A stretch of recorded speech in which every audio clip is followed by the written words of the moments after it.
anybody. Let politics prosper, let leaders clash with their own ideology. Yes.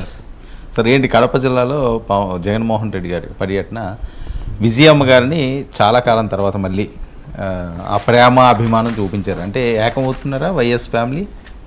వాళ్ళ గురించి చెప్పే ముందు మనము క్రిస్మస్ క్రైస్తవ సోదరులందరికీ శుభాకాంక్షలు చెప్దాం దేశవ్యాప్తంగా. నరేంద్ర మోదీ గారు కూడా, ప్రధానమంత్రి గారు కూడా నిన్న అది చెప్పారు. సో క్రిస్మస్ అంటే జగన్ ఆయన కుటుంబం అంత ముందు వైఎస్ రాజశేఖర రెడ్డి వీళ్ళు కడపకు పోవటం, ఇదంతా ఆంధ్రప్రదేశ్ రాజకీయాల్లో ఒక కొత్త అంతకుముందు లేనిది, వాళ్ళు దీన్ని బట్టి వచ్చింది. ఎనివే జగన్ అజెండా అనండి, జగన్ మూవ్స్ చాలా వరకు అక్కడ నిర్ణయం అవుతూ ఉంటాయి. మొన్న మనం పవన్ కళ్యాణ్ వెళ్ళినప్పుడు ఆ తర్వాత 2 సార్లు కడప గురించి మనం మాట్లాడుకున్నాం కదా. సో ఇక్కడ Jagan is back in his church, at his church along with mother. ఇది ముఖ్యమైన ఒక సంకేతం. తల్లితో కలిసి మళ్ళీ ఆయన కడపలో ఉన్న చర్చిలో ప్రత్యక్షం కావటం. రెండవది మళ్ళీ మనమే అధికారంలోకి వస్తాం అంటే అక్కడ మాట్లాడలేదు అనుకోండి, దానికి ముందు మాట్లాడారు, తర్వాత కూడా మాట్లాడుతుండొచ్చు. షర్మిల విదేశాల్లో ఉన్నారని ఒక వివరణ కూడా విడుదల చేశారు. దీన్ని బట్టి వైఎస్ ఫ్యామిలీ అట్లీస్ట్ తల్లి కొడుకు ఒక కామన్ షోకు మళ్ళీ అక్కడ ఇచ్చారు. మళ్ళీ ఒక ఉమ్మడిగా మేము ఉన్నాము అనే ఒక మెసేజ్ ఇవ్వడానికి ప్రయత్నం చేశారు. దాని ప్రభావం దానికి ఉంటుంది. అంతేకాదు కడపనే నాకు పుట్టిల్లు లాంటిది, కడప నుంచే నేను వస్తాను, కడపలో మీరు నాకు అండగా ఉంటేనే నేను మిగతా రాష్ట్రానికి అందుబాటులో ఉంటాను, నా తమ్ముడు నా సోదరుడు అవినాష్ రెడ్డి మీకు అందుబాటులో ఉంటాడు, కాబట్టి అవినాష్ రెడ్డి నాకు చెప్పాడు నువ్వు మిగతా విషయాలు చూసుకో, ఇక్కడ నేను చూసుకుంటానని చెప్పాడు అని ఇవన్నీ జగన్ నిన్న ఓపెన్గా చెప్పారు. మామూలుగా ఇంత ఓపెన్గా ఆయన మాట్లాడరు. సో కడప ఏదో కదిలిపోతుంది అన్నది వస్తున్నప్పుడు కదిలిపోవట్లేదు, నా కుటుంబం నేను ఉన్నాము అని ఒక మెసేజ్ ఇవ్వాలి. వచ్చేది మన ప్రభుత్వమే, అది నెక్స్ట్ పాయింట్. అదే నేను చెప్తుంది. ఇది అయిన తర్వాత ఆయన సంక్రాంతి నుంచి ఇంటింటికి అందరినీ కలుస్తాను కార్యకర్తలను అంటున్నాడు.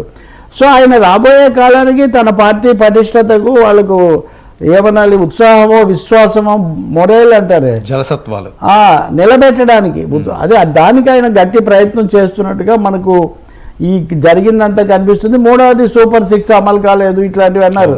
ఆ నిమ్మల రామానాయుడు ఏ ముహూర్తాన్ని వెళ్ళి నీకు 10 నీకు 5 నీకు అది అన్నాడు.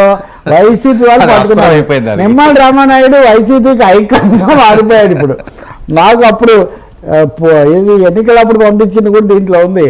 అప్పటి నుంచి వాళ్ళు అది ఆయన నిన్న మళ్ళీ జగన్ అని చెప్పి ఇవన్నీ అమలు చేయట్లేదు కాబట్టి చంద్రబాబు మీద చాలా వ్యతిరేకత పెరుగుతుంది. ఎన్నికలు 2027లో వస్తే గట్టిగా నమ్ముతున్నారు మరి వాళ్ళు. చంద్రబాబు ఏమో గట్టిగా 29లో వస్తాయని చెప్తుంటే జగన్ ఏమంటే ఇక్కడ 22 వర్సెస్ 29 ఏపీ పాలిటిక్స్లో. అయితే రెండో మాట ఏమన్నా రాకపోయినా ఎప్పుడు వచ్చినా మనం గెలుస్తూ ఉంటున్నారు. కానీ సిద్ధం చేస్తుంది మటుకు 2027కి సిద్ధం అనే ఒక స్లోగన్ పెట్టుకుని ఉంటున్నాడు. సరే 27కి సిద్ధం అయితే అది ఇంకొక ఏడాది పొడిగించబడుతుంది అంతే కావచ్చు. కాబట్టి దీన్ని ఒక మరొక ఎన్నికల యుద్ధంలాగా మార్చే ఒక ఆలోచన జగన్ చేస్తున్నట్టుగా కనిపిస్తుంది. మీరు చూసింది కూడా మొన్న మనం చర్చించాం, కుర్చీ కోసం కొట్లాడుకోవడం అనవసరం అని మాధవిరెడ్డి, దానికి సంబంధించి ఆ మేయర్ను కూడా గట్టిగా చెప్పారని మనం దీన్ని కాపాడుకోవాలి, ఓకే గట్టిగా మేము అండగా ఉంటాం, నువ్వు ఆ మాత్రం నిలబెట్టి అంటే ఇంకా గట్టిగా ఉండాల్సింది మాధవిరెడ్డితో అన్న పద్ధతిలో ఆయన మాట్లాడినట్టున్నాడు. So I think Jagan focus Kadapa మీద పెంచినట్టు కనిపిస్తుంది.